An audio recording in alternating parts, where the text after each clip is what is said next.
In this video, we'll discuss extending the functionality of R using R packages. By the end of this video, you should understand what an R package is, how you install a package in R, then after you install those packages, how you actually make use of them, and then lastly, what are the best practices for installing and using packages in data science. R is a diverse computing ecosystem. Almost any kind of computational task can be performed in R. Some people use R for things like computational fluid dynamics, general relativity, and quantum mechanics. But that kind of functionality isn't useful if you're attempting to do something like statistical analysis. So not everyone needs the exact same functionality from R. On top of that, new and improved functionality can be developed over time that can help everyone that uses those functions. So it might be nice to have a way to distribute that functionality to people who are using it.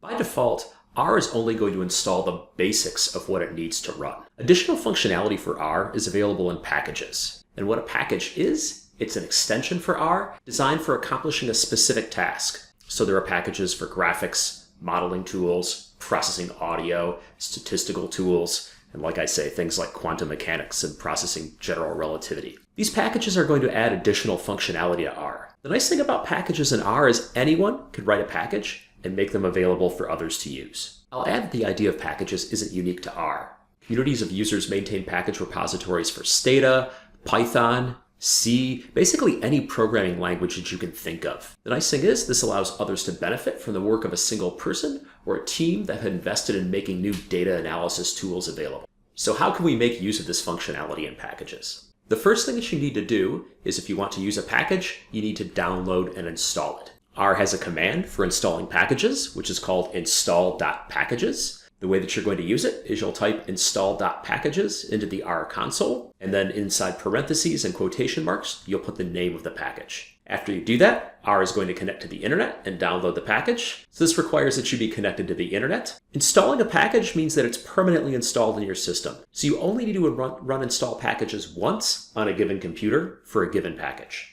As I said, the install packages feature is going to connect your computer to the internet, specifically a CRAN repository, which are the official repositories of R packages, and then download and install the latest version of the package. If your computer already has the latest version of the package installed, nothing will happen. However, if you have an older version, R is going to replace it with an updated version.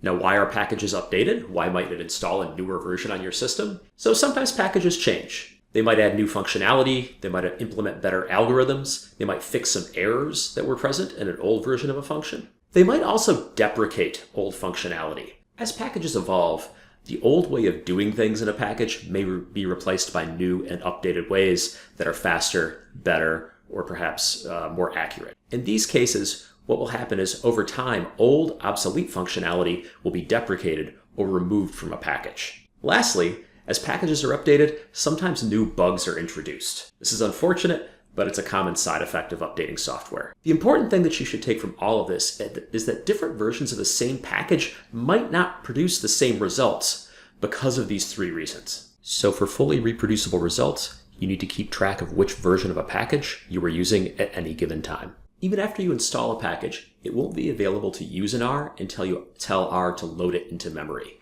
This is because every time you start R, it only loads the basics of what it needs to run. Otherwise, it could take several minutes to get your R session going. So after you install a package, to use it, you're going to call it with the library function.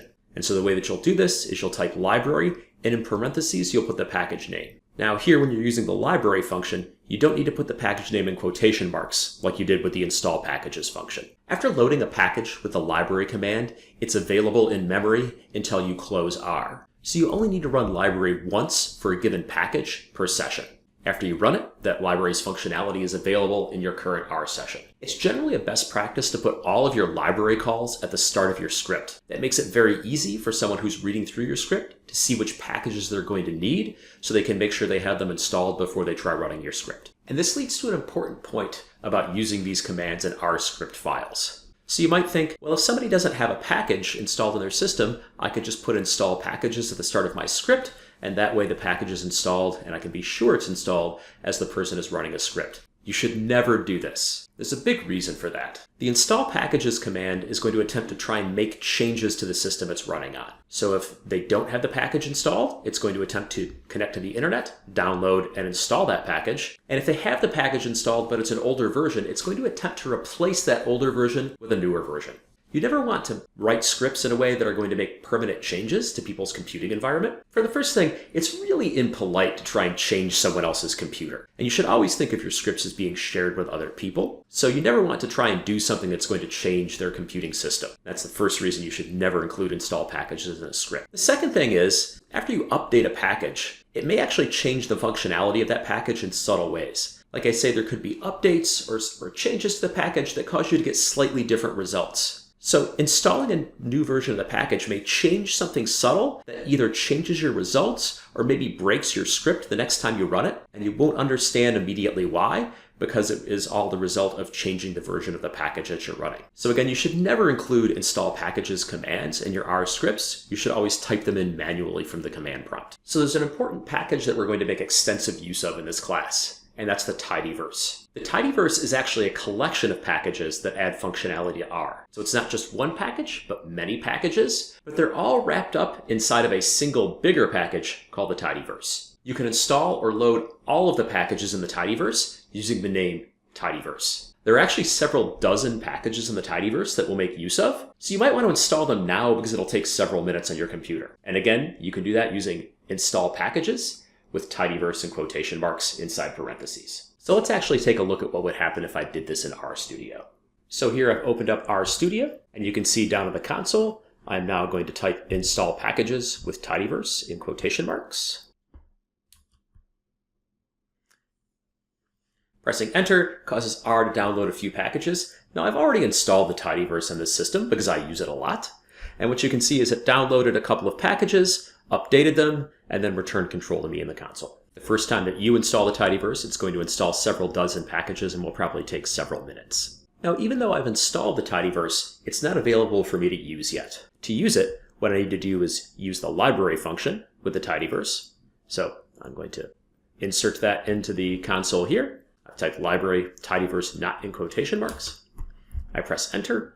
And what R is now doing is loading all of the packages that are associated with the tidyverse. And you can see it's listed out several packages there that it's loaded, and they're now all available for use. So that covers the basics of installing and using packages. There are several other times in the course of this course that you're actually going to want to install different packages, but the tidyverse is probably the most important and definitely takes the longest of any of them to install. So you now should be set to go to use R for data analysis.